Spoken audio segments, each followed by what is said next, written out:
saudara yang terkasih di dalam Tuhan, biar damai sejahtera Tuhan Yesus yang melampaui segala sesuatu dan kasih-Nya memenuhi kehidupan kita.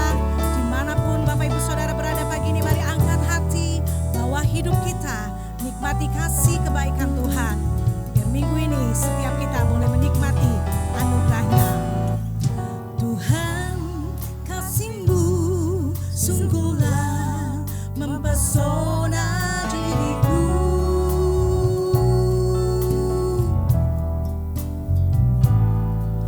Tuhan, kuasa-Mu sungguhlah menggetarkan hatiku.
Yesusku yang terindah,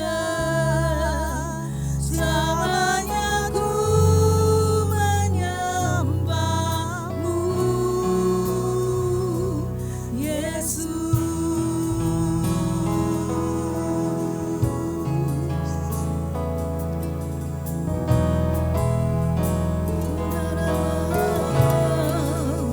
Ku membawa hatiku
Baik Bapak Ibu Saudara, kita akan bersama-sama mendeklarasikan Pentakosta ketiga. Apa yang dimaksud dengan Pentakosta ketiga? 1. Pentakosta ketiga adalah pencurahan Roh Kudus yang dahsyat di zaman ini, melebihi yang terjadi di Azusa Street. 2. Pentakosta ketiga akan mengakibatkan penuaian jiwa yang terbesar dan yang terakhir sebelum Tuhan Yesus datang kembali. 3. Pentakosta ketiga akan membangkitkan generasi Yeremia, yaitu anak-anak muda yang dipenuhi Roh Kudus, cinta mati-matian kepada Tuhan Yesus, tidak kompromi terhadap dosa, dan akan bergerak untuk memenangkan jiwa. 4. Pentakosta ketiga lahir di Indonesia dan bergerak ke bangsa-bangsa. Gerakan ini dari timur ke barat dan akan kembali ke Yerusalem. 5. Pentakosta ketiga akan memberikan kuasa untuk menyelesaikan amanat agung, dan setelah itu Tuhan Yesus datang kembali.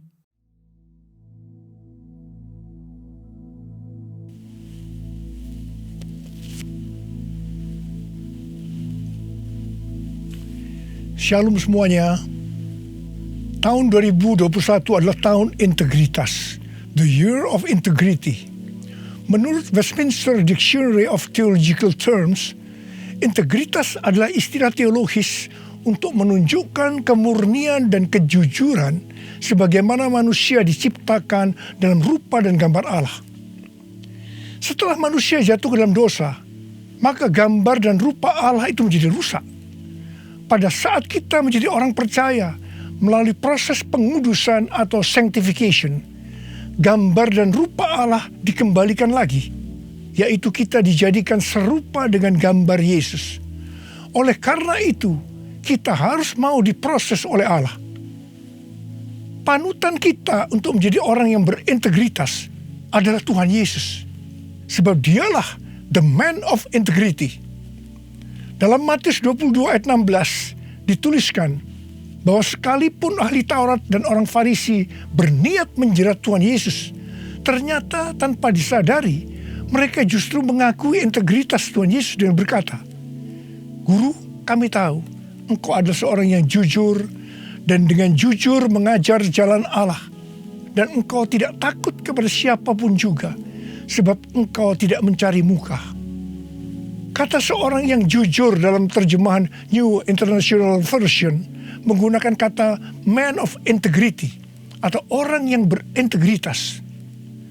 Seorang yang jujur atau yang berintegritas itu artinya apa yang ada di dalam hatinya, di pikirannya, yang diucapkannya dan yang dilakukannya itu sama, selaras dengan pikiran Tuhan. Seorang yang berintegritas itu karena dia mengasihi dan takut akan Tuhan. Dan Tuhan memberikan berkat kepada orang yang berintegritas, seperti yang terdapat dalam Mazmur 25 ayat 12-14 yang berkata, "Siapakah orang yang takut akan Tuhan? Kepadanya Tuhan menunjukkan jalan yang harus dipilihnya. Orang itu sendiri akan menetap dalam kebahagiaan, dan anak cucunya akan mewarisi bumi. Tuhan bergaul karib dengan orang yang takut akan Dia, dan perjanjiannya diberitahukannya kepada mereka." Haleluya! Seorang yang berintegritas bukan seperti ahli-ahli Taurat dan orang Farisi. Dalam Matius 23 ayat 1 sampai dengan 36, Tuhan Yesus berkata bahwa ahli-ahli Taurat dan orang-orang Farisi telah menduduki kursi Musa. Sebab itu, turutilah dan lakukanlah segala sesuatu yang mereka ajarkan kepadamu. Tetapi janganlah kamu turuti perbuatan-perbuatan mereka, karena mereka mengajarkannya tetapi tidak melakukannya.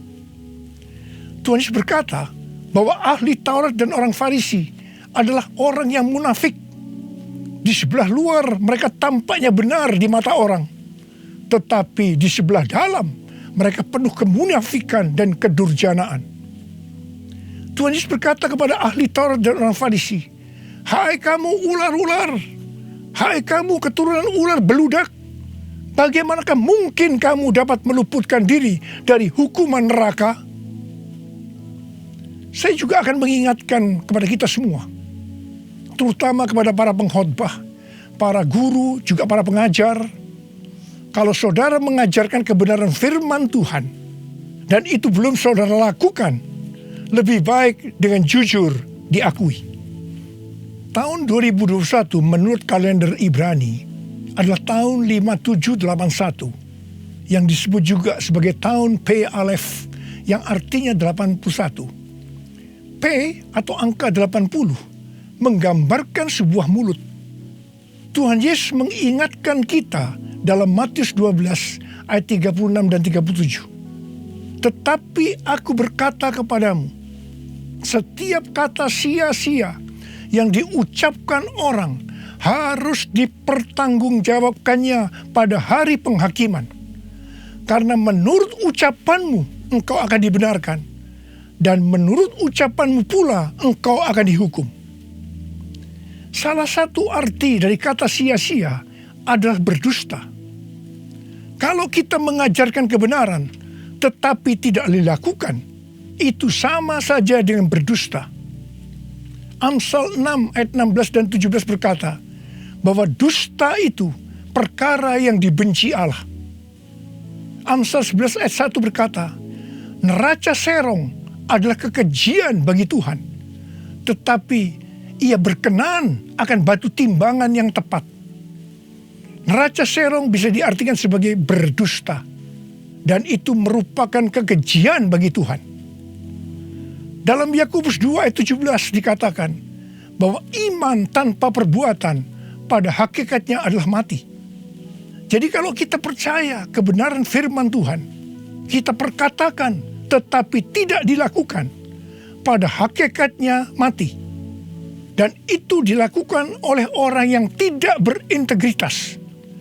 Karena itu, saya mengajak saudara agar kita semua menjadi orang yang berintegritas. Mazmur 15 ayat 1 berkata, Tuhan, siapakah yang boleh menumpang dalam kemahmu? Siapa yang boleh diam di gunungmu yang kudus? Salah satu syaratnya adalah seperti yang terdapat dalam Mazmur 15 ayat 4 bagian B, yang diperuntukkan bagi orang yang berpegang pada sumpah meskipun rugi. Seorang yang berintegritas akan tetap berpegang pada sumpah meskipun rugi. Seorang yang berintegritas biasanya oleh kebanyakan orang dunia dianggap sebagai orang yang bodoh, sok suci, sok jujur, sehingga mengalami banyak kerugian dalam tanda petik. Kebanyakan orang dunia meskipun sudah berjanji atau bersumpah, tetapi kalau mereka menderita kerugian, mereka akan berbalik dan dengan segala macam cara akan mencari jalan supaya tidak merugi. Jadi hati-hati, jangan sampai saudara terpancing atau tergoda melakukan hal-hal yang seperti itu. Seorang yang berintegritas akan melakukan seperti yang Daud lakukan dalam Mazmur 26 ayat 1-3 yang berkata, berilah keadilan kepadaku ya Tuhan, sebab aku telah hidup dalam ketulusan kepada Tuhan. Aku percaya dengan tidak ragu-ragu. Ujilah aku ya Tuhan, dan cobalah aku. Selidikilah batinku dan hatiku, sebab mataku tertuju kepada kasih setiamu, dan aku hidup dalam kebenaranmu. Daud bukan orang yang sempurna secara moral, tetapi Alkitab mencatat bahwa kehidupannya mencontohkan karakter yang dewasa, tulus dan jujur di hadapan Tuhan. Jadi Daud adalah orang yang berintegritas. Daud berani berkata kepada Tuhan, ujilah aku ya Tuhan, dan cobalah aku. Selidikilah batinku dan hatiku, sebab mataku tertuju pada kasih setiamu, dan aku hidup dalam kebenaranmu. Saya teringat di awal pelayanan saya, Tuhan memberikan kepada saya sebuah lagu tentang ujilah aku. Ujilah aku Tuhan, cobalah aku Tuhan, selidiki batinku dan hatiku, mataku tertuju padamu. Aku cinta padamu Tuhan, aku rindu hadirat-Mu Tuhan. Aku ingin selalu dekat padamu, menikmati kehadiran-Mu.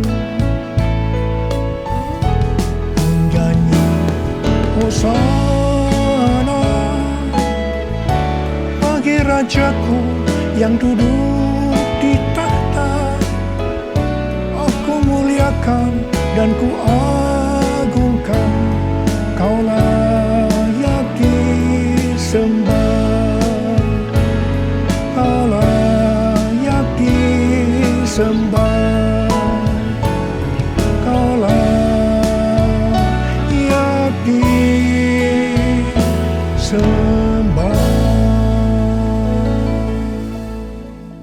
Waktu saya mulai menyanyikan lagu ini dan CD-nya mulai beredar, saya menuai banyak kritik dari hamba-hamba Tuhan yang menjadi senior saya.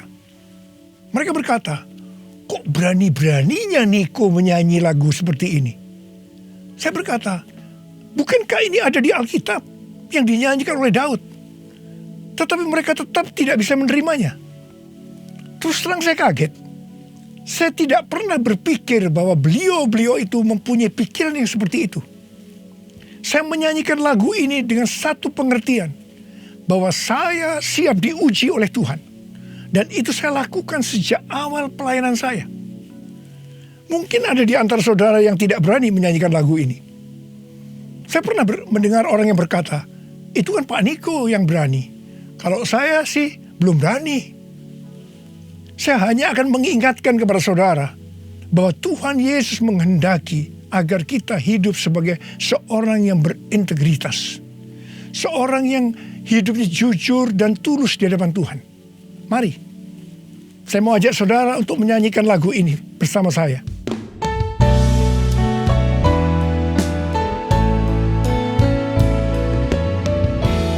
Ujilah aku Tuhan, cobalah aku Tuhan, selidiki batinku dan hatiku,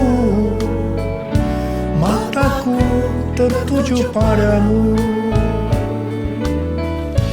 Aku cinta padamu Tuhan, aku rindu hadirat-Mu Tuhan.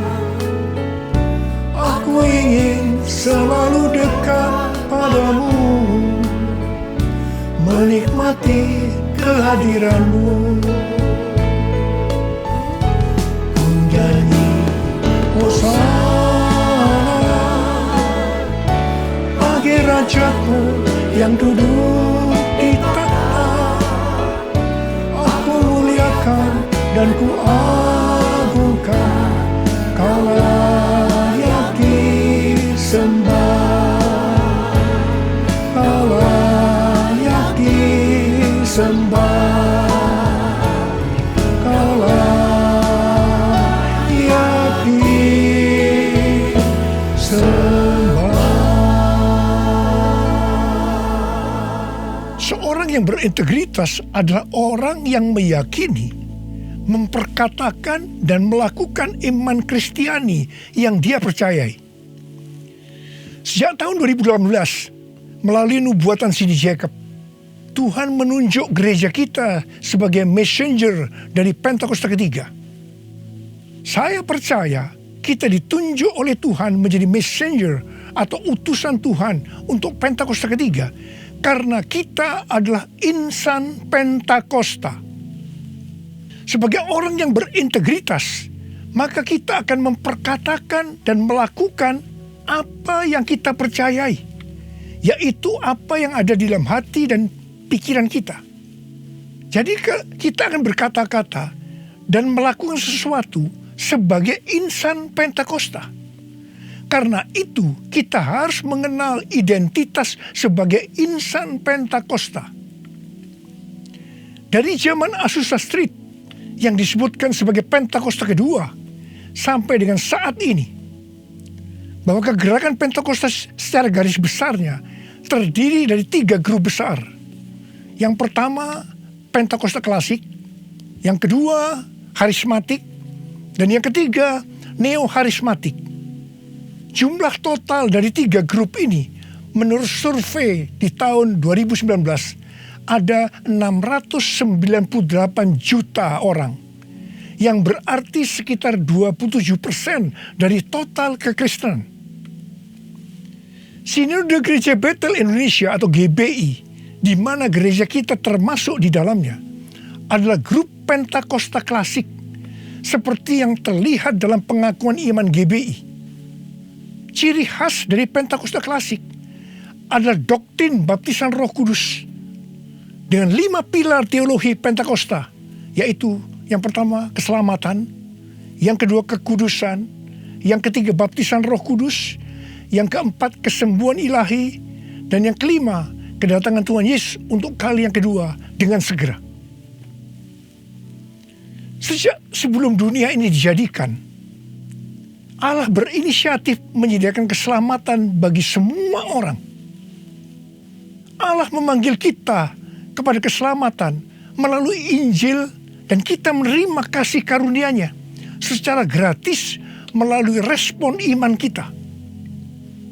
Keselamatan yang diberikan kepada kita bukan karena usaha kita, tetapi karena pemberian Allah. Karena itu jangan ada yang memegahkan diri. Pada waktu kita percaya kepada Tuhan Yesus sebagai Tuhan dan Juru Selamat kita bertobat dan kita mengalami kelahiran baru. Kelahiran baru adalah awal perjalanan rohani kita di dalam Kristus. Ini yang disebutkan sebagai proses pembenaran atau justification. Selanjutnya kita masuk dalam proses kedua, yaitu pengudusan atau sanctification. Dalam proses ini, kita dikuduskan terus-menerus oleh Roh Kudus dan firman Allah, disertai proses-proses yang menyakitkan bagi kedagingan kita. Dan goal daripada proses pengudusan ini untuk menjadikan kita menjadi serupa dengan gambar Yesus. Tuhan Yesus begitu baik kepada kita sebagai anak-anaknya, supaya kita lulus dalam proses pengudusan atau sanctification ini. Maka Tuhan Yesus membaptis kita dengan Roh Kudus, dengan tanda awal berbahasa roh. Selain itu, sebagai penyembuh atau pembuat mujizat, Tuhan Yesus selalu siap untuk memberikan kesembuhan dan mujizat kepada kita yang membutuhkan, yang sedang berada dalam proses pengudusan atau sanctification.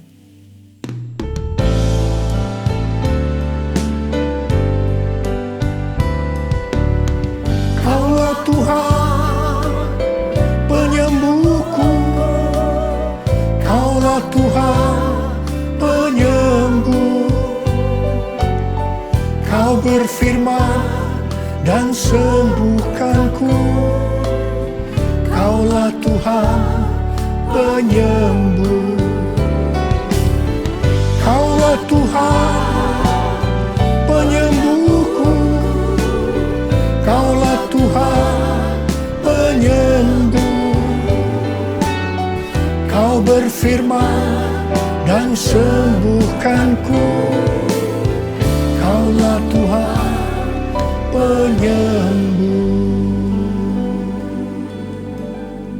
Proses terakhir dari proses keselamatan ini adalah proses glorification atau proses pemuliaan, di mana orang-orang yang menjadi serupa dengan gambar Yesus yang akan ikut dalam pengangkatan pada waktu Tuhan Yesus datang yang kedua kalinya di awan-awan.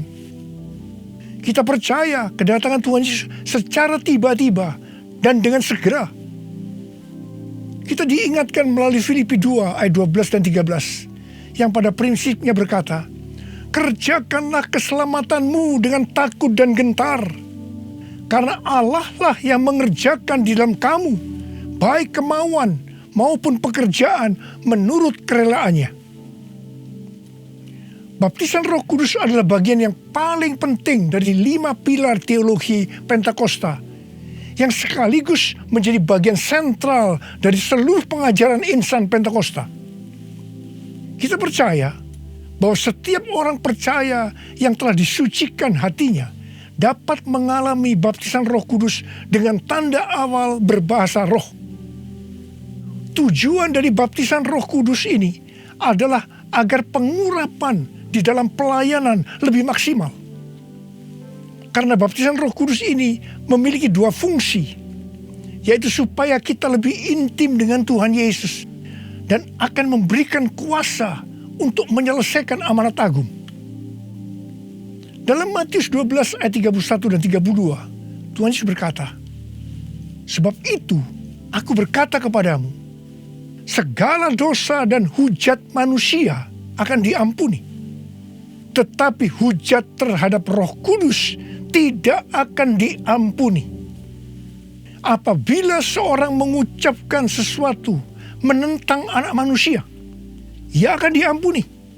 Tetapi jika ia menentang Roh Kudus, ia tidak akan diampuni. Di dunia ini tidak, dan di dunia yang akan datang pun tidak." Menentang dan menghujat Roh Kudus di sini juga bisa berarti menentang dan menghujat bahasa roh.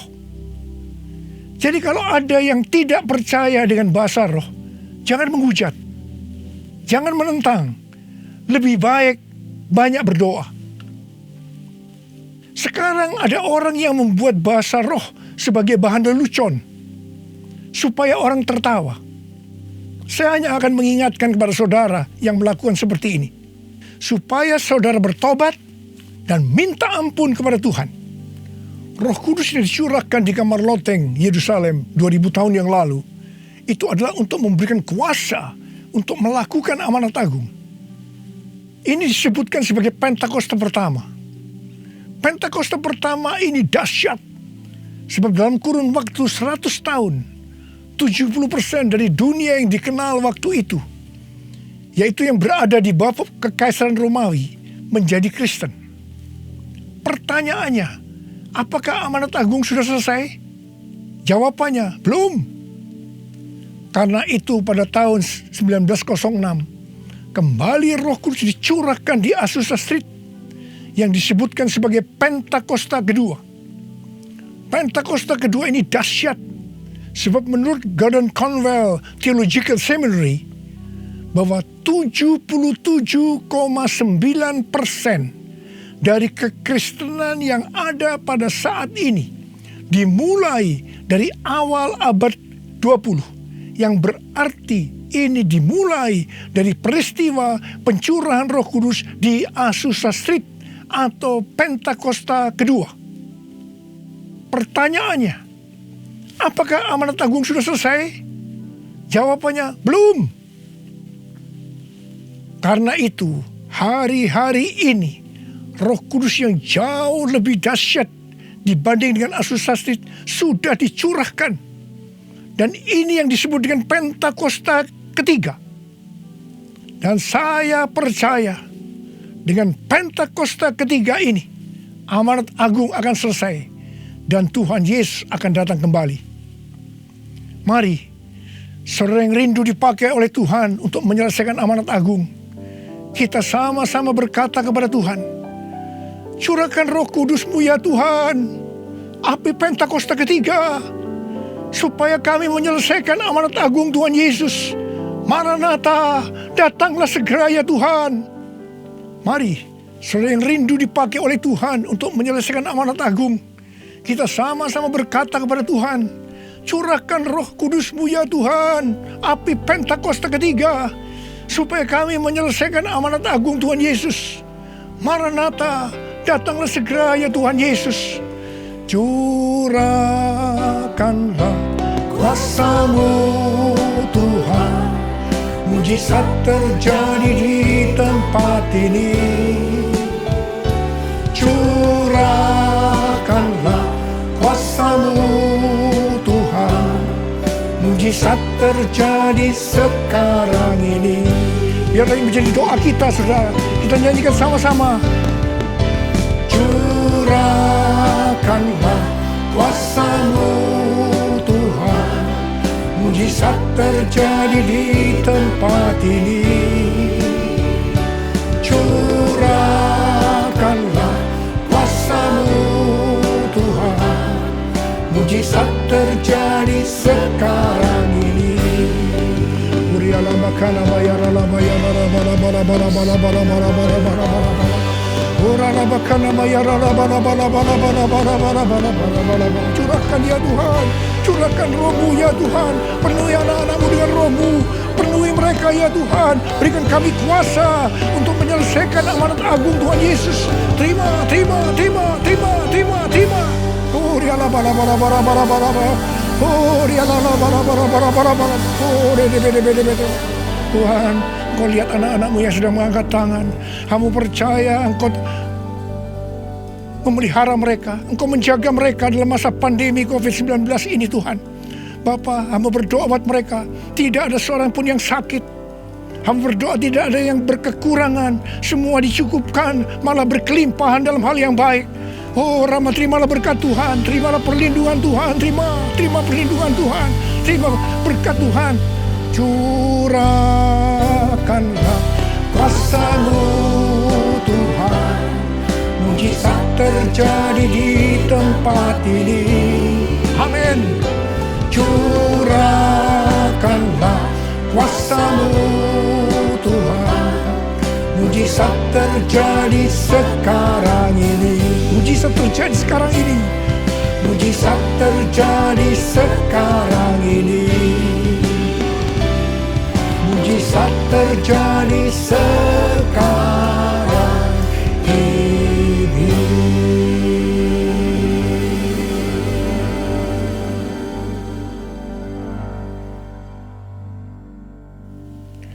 Mari saudara-saudara, kita akan masuk dalam perjamuan kudus. Kita akan mengingat ayat ini. Sebab setiap kali kamu makan roti ini dan minum cawan ini, kamu memberitakan kematian Tuhan sampai Ia datang. Perjamuan kudus ini adalah perjamuan Tuhan Yesus sendiri. Setiap kali kita masuk dalam perjamuan kudus, Tuhan Yesus selalu berkata, biarlah ini menjadi peringatan akan daku. Karena itu mari, arahkan hati kita kepada kebaikan Tuhan. Kita akan mengingat kebaikan Tuhan. Mari kita tundukkan kepala. Bapa, siapakah kami ini sebelum kami mengenal Engkau? Kami semua orang berdosa. Upah dosa adalah maut, mati. Tapi Engkau tidak berdosa, telah dijadikan dosa oleh karena kami. Engkau harus turun dari surga mulia, menjelma menjadi manusia, untuk mati menggantikan kita semua. Dengan penderitaan yang luar biasa. Betapa baiknya Engkau Tuhan, betapa baiknya Engkau Tuhan. Engkau jadikan kami sebagai anak-anak-Mu. Engkau tuntun, Engkau berkati, Engkau sembuhkan kami. Engkau tegur juga kalau kami salah. Itu Engkau ya Abah. Itu Engkau ya Abah. Saudara, Tuhan akan memberkati saudara melalui perjamuan kudus ini. Tapi Tuhan berkata kepada kita, agar kita makan dan minum dengan cara yang benar. Oleh karena itu masing-masing berdoa. Introspeksi, lihat keadaan diri masing-masing. Jangan menyimpan dosa. Kalau ada dosa yang Tuhan ingatkan saat ini, langsung minta ampun. Katakan, ampuni saya Tuhan, ampuni saya, akui di hadapan Tuhan. Jangan sembunyikan dosa itu, supaya Engkau diberkati Tuhan. Kau melihat anak-anak-Mu sedang berdoa minta ampun Tuhan. Ampuni anak-anak-Mu, ampuni kami semua ya Tuhan, ampuni. Sekarang ya Tuhan, kami akan masuk dalam perjamuan kudus ini dengan hati yang penuh ucapan syukur. Dalam nama Yesus kami berdoa. Amin. Sekarang saudara, mari kita angkat roti di tangan kanan saudara tinggi-tinggi. Sebab apa yang telah kuteruskan kepadamu telah aku terima dari Tuhan. Yaitu bahwa Tuhan Yesus pada malam waktu Ia diserahkan mengambil roti. Dan sesudah itu Ia mengucap syukur atasnya. Ia memecah-mecahkannya dan berkata, inilah tubuhku yang diserahkan bagi kamu. Perbuatlah ini menjadi peringatan akan aku. Sudah dikasih Tuhan, bukankah roti yang kita pecah-pecahkan ini adalah persekutuan kita dengan tubuh Kristus? Mari kita makan dalam nama Yesus.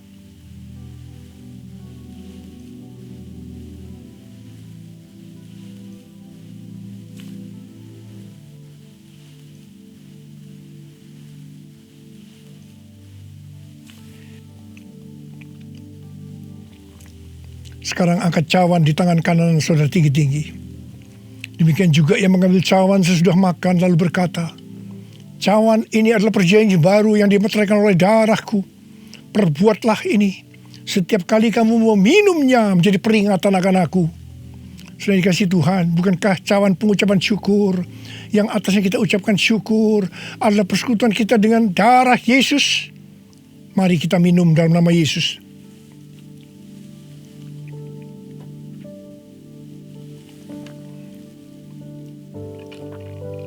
Sekarang ucapkan syukur dan terima kasih dengan suara. Jangan diam. Oh ya Tuhan, terima kasih. Terima kasih. Terima kasih ya Tuhan. Terima kasih. Oh Oh terima kasih. Terima kasih Tuhan, terima kasih ya Tuhan, terima kasih. Oh terima kasih ya Tuhan. Terima kasih Yesusku, terima kasih Yesusku. Puji syukur hanya bagi Tuhanku. Terima kasih Yesusku, terima kasih Yesusku. Puji syukur hanya bagi Tuhanku. Terima kasih. Terima kasih Yesusku. Terima kasih Yesusku. Puji syukur hanya bagi Tuhanku. Terima kasih Yesusku. Terima kasih Yesusku. Puji syukur hanya bagi Tuhanku. Puji syukur hanya bagi Tuhanku. Puji syukur hanya bagi Tuhanku.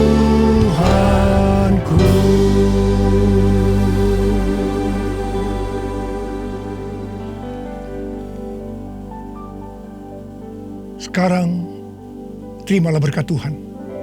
Kasih karunia yang berlimpah-limpah daripada Allah Bapa dalam Anak yang tunggal Yesus Kristus. Persekutuan yang manis dengan Roh Kudus menyertai saudara sekalian mulai hari ini sampai Tuhan Yesus datang menjemput kita di awan-awan dan bahkan sampai selama-lamanya. Yang percaya bersama-sama katakan amin.